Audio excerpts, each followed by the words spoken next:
ती परंपराच नाही की एवढ्या खाली जाऊन महाराष्ट्रात आजपर्यंत कुठलाही राजकीय नेता एकमेकाबद्दल बोलत नाही. हे गेले अनेक दिवस फक्त आणि फक्त जयंत पाटलांच्या विरोधात बोलणं हा एकच कार्यक्रम एक कलमी हातात त्यांनी घेतलेला आहे.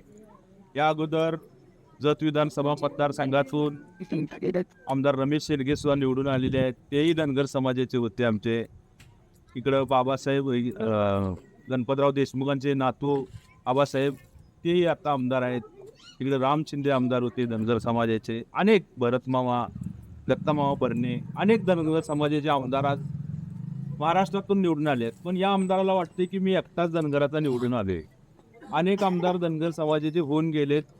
स्वर्गीय शिवाजीराव शेंडगे यांनी त्या काही भागाचं मतदारसंघाचं नेतृत्व केले, पण त्यांनी धनगराच्या हिताचं काम केले.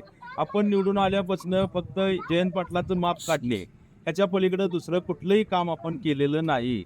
आपल्याला जतच्या जनतेनं निवडून दिले काम करायसाठी. धनगर समाजाची तुमच्याकडं आरक्षणासाठी अपेक्षा आहे. त्यातलं काही न करता आपण फक्त जयंत पाटलांचं माप काढले. हा एक कलमी कार्यक्रम जो हातात घेतलाय ती त्यांनी थांबवावा. आणि डॉक्टर आळीला सुद्धा तुमच्या जवळपास मतं पडली होती. पक्षाची आणि संघटनेची मतं घेऊन आपण निवडून आला आहे. जयंत पाटलांचं प्रत्येक वेळी माप जे मताचं काढतं ही माप आपण थांबवलं पाहिजे.